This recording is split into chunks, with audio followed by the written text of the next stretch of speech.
Financial assistance opportunities for Alabama landowners. That's what we're going to talk about. I work with NRCS, as I said, and we help implement all the Farm Bill programs. And there's possible financial assistance available to you through these things. Several different programs. We're going to hit on some of them. One we commonly call WHIP, Wildlife Habitat Incentive Program, the Conservation Reserve Program, CRP, and the EQIP, the Environmental Quality Incentive Program. Those are our primary ones that we use when managing wildlife under these programs. What assistance is available? Well, there's several different practices that are available, but a lot of times people misunderstand how these things work, and I want to try to do my best to inform you as to what goes on. Number one is you sign up for one of these programs. That's the first step. You come into an NRCS office and you say, hey, I'd like some help managing on my property, and they'll sign you up, all right? Just because you sign up don't mean that you're going to get any assistance whatsoever, all right? You may not, okay? If you are approved, then you can put into practice whatever practices that we say would be the best ones for you that you're wanting to do. You're actually telling us, and I'm telling you which one of ours that actually fits in. You put those in, and then you can get a payment for that after it's been put in. All right? Now, how do I know if I'll get a payment? You don't. You don't off the top. All right? So, for that reason, I don't encourage people to try to manage their property through this. This is an incentive program. Okay? And it's an incentive for you to do something on your property, but don't just rely on these type programs to manage your property. We are primarily interested in managing for quail. All right, that's our number one thing that we're looking at is managing for quail. However, I will tell you that good quail habitat can be good turkey habitat and good deer habitat. Now, the opposite of that may not be true. Okay, you can manage for deer and not have good quail habitat at all. All right. You can manage for turkey and not have the best habitat, but if you manage for quail, you're going to have good deer and turkey habitat. One thing that you need to keep in mind in managing any kind of wildlife is that there's 12 months in a year. We often forget that. That's what Mark was alluding to when he says people call and say, hey, what can I plant? I usually get that call in September, and they'll say, what can I plant so I'll have big bucks on my place? And they think that if I go out there and plant this, then that year I'll have these big bucks out there. And that's not at all how that works. You know, by September, the buck has already grown his rack, so what you plant out there really don't have a whole lot of effect on it, and it really don't anyway. Okay? Keep in mind, there are 12 months in a year. All right? Now, that goes back to, we've heard a whole lot of talk about hardwood versus pine and all. Mass production is extremely important. However, how long does that last? Okay? That's only a few months out of the year, you know. Everybody knows that wildlife must have hardwoods, of course, you know. Well, that's not necessarily true. If that's all that they had, they're only going to live for so long because the food's all gone. So you got to have a diversity, and you got 12 months in a year. All right, so remember that. Before you evaluate habitat, you got to know what's the objective of these folks. I run into that all the time and find out that folks' objective may not be what they think it is. Okay?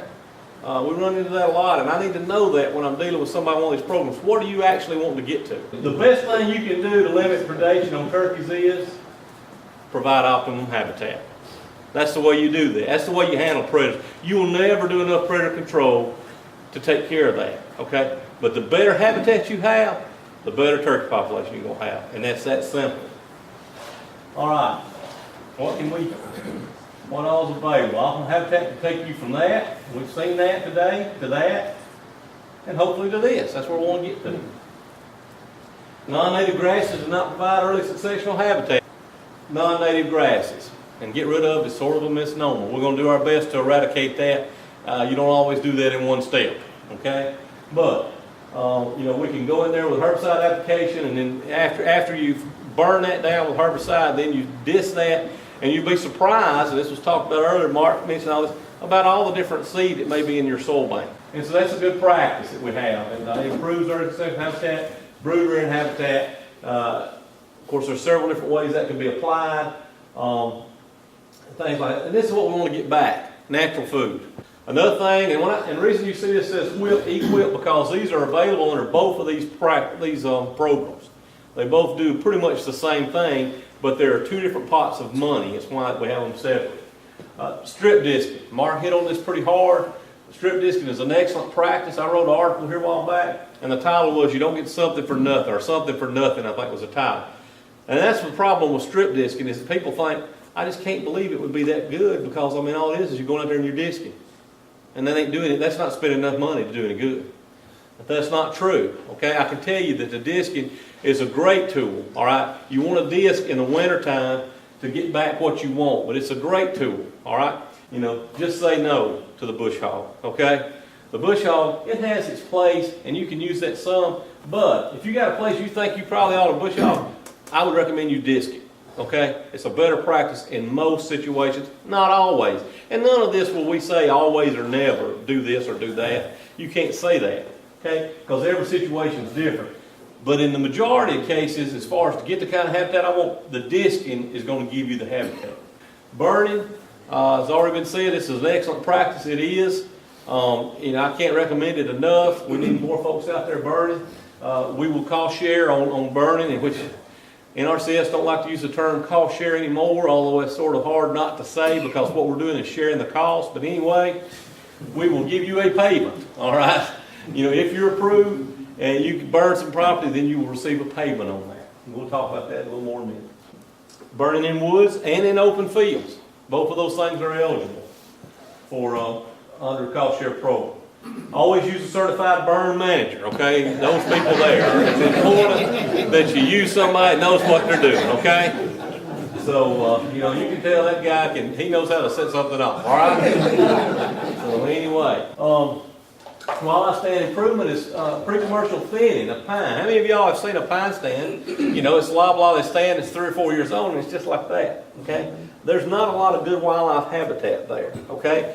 Primarily, normally what happens here is it's a place that was cut, it was not replanted, it's just allowed natural regeneration to come in there, and you end up with 1,000 stems per acre, okay? And you got a situation that's going to be quite some time before you have any good habitat there. Okay? We have a program where we'll come in and pre-commercial thin that. We do tree planting as well. Hardwood tree planting, you got to plant at least 3 species. And they'll do, under EQIP, they will do some loblolly pine planting. And that's new. We didn't do that. We did years ago. We had stopped that. Now it's back in that you can do some loblolly planting. However, those do not qualify as high as the longleaf planting. Okay? And the reason being, and I don't want to get ahead of Luke on longleaf planting, but you know, longleaf is the way to go if you want to have wildlife. We'll tell you what spacing that we think you should use on that, or that you have to use that type of spacing. And we want you to site prep that. You have to use containerized seedlings. That's some specifications that we have. And we've had some tremendous success with this. Why? And I told you it's the management of it. It's, you know, the fire that's involved with longleaf is what gives you your habitat. And so that's important. You need to burn it early and often. All right, every one of you have driven down the road and you've seen a site that looked like this. Okay? And you may know what's missing from that, and it's that. Sunlight. That's why that was that desert up under there. There's no sun hitting the ground. Okay? And we have a practice for that. We have a thinning practice where if you'll thin that to either a 40 or a 60 basal area, then you can get a payment for that. Okay? Now, a normal thinning, and foresters can help you on that, but a normal thinning is to about 70 basal area is what you want to take that down to a lot of time. The reason that you get a payment for taking it to 60 is to offset that you're taking it lower than what would normally be there. We have another practice. It's called a mid-rotation release. You heard several of the folks that talked today, and they talked about getting this understory coming up in here. This is sweet gum coming up in a pine stand like that. It don't take sweet gum long to get beyond burning, controlling that.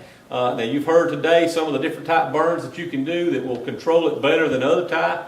However, it still can get beyond burning. All right. If that's the case, you may need to come in there with a Mazapir spraying of that and to kill that out, and then pick up your burning and clean that up. And that's a practice that is offered.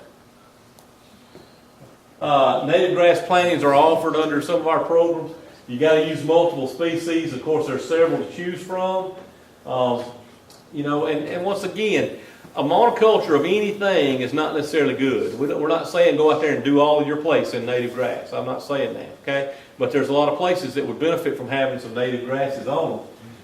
And of course, you manage them with fire a lot of time, and that's another good wildlife benefit.